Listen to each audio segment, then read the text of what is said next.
The movie opens up around the year 2007 in Iraq after President Bush declared the end of the ongoing war between Iraq and the USA.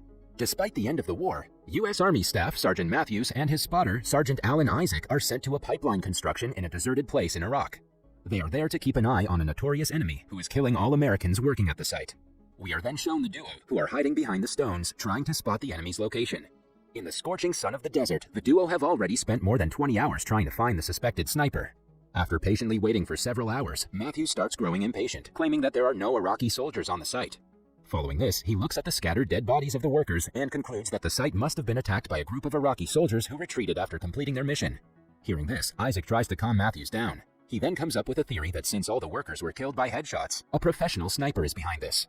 He also mentions that they may be against a professional Iraqi sniper named Juba, but Matthews turns down his opinion, saying that no Iraqi sniper can be that good to kill all workers in less than 30 seconds.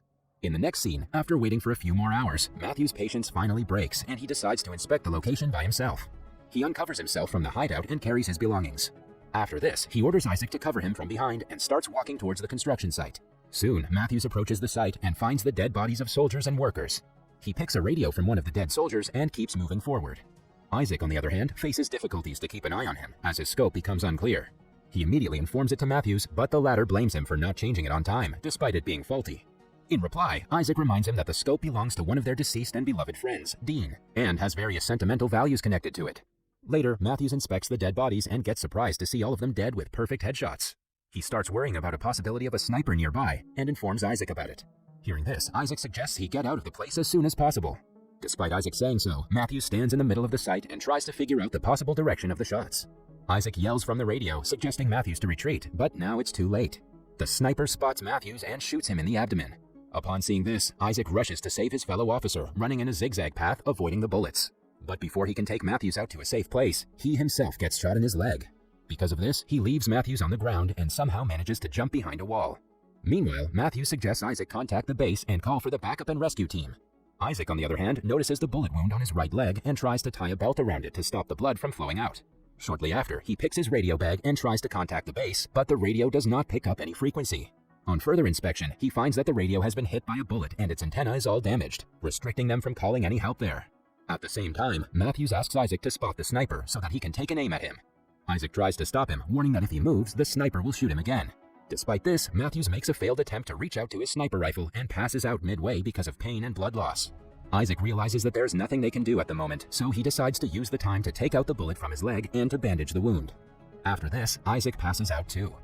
In the following scene, Isaac regains consciousness and finds some noise coming out of his radio earphone. It seems like an officer from the base is trying to connect to him. This makes Isaac happy, and he immediately requests for backup and medical supplies. As he continues talking, he gets suspicious when the officer asks him to reveal his position to deliver the medical supplies. The officer from the other side also suggests Isaac to stand up and fire in the air so that they can get his real location. Hearing this, Isaac replies that the action is against the protocol. After this, he focuses on the man's accent and realizes that he's not an American officer, but the sniper from the other side, who has access to the American base radio frequencies. Despite the sniper's cover being blown, he still asks Isaac to keep talking, as he wants to know about him.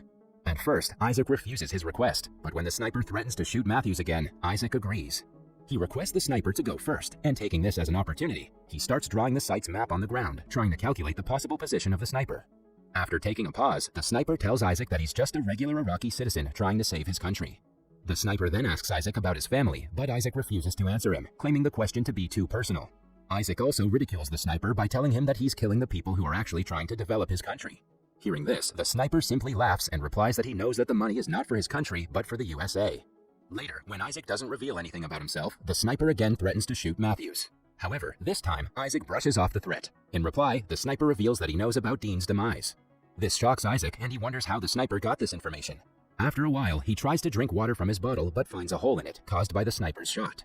The sniper is also aware of Isaac's situation, as he reveals that he intentionally shot Isaac's water bottle, the radio's antenna, and his knee.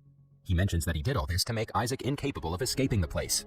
The sniper further tells Isaac that he will be dead before morning because of the heavy blood loss from his knee.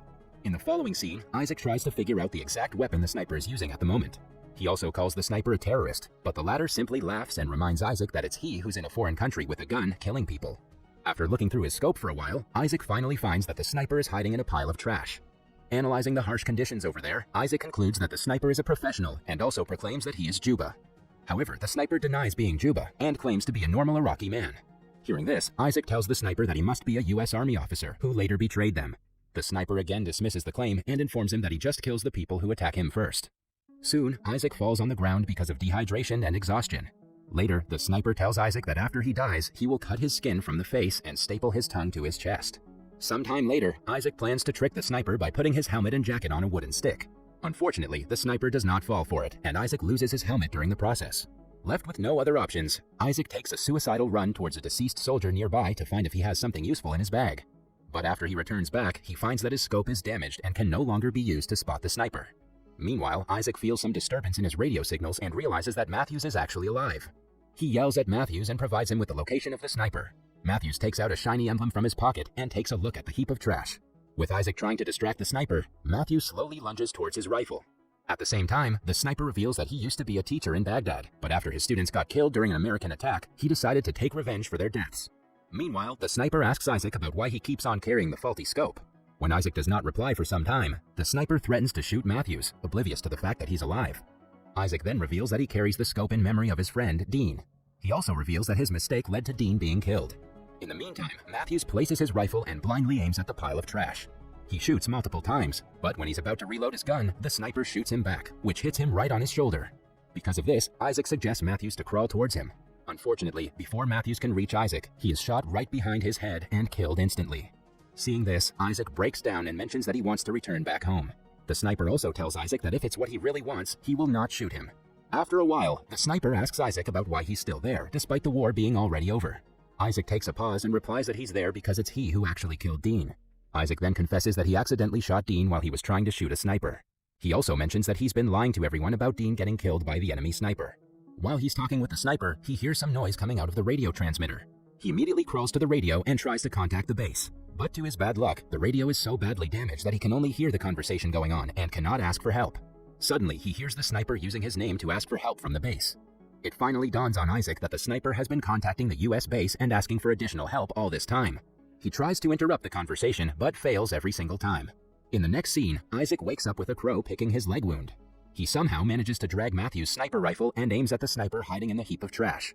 Just then, he notices helicopters approaching, and to reveal his location, he pushes down the wall in front of him.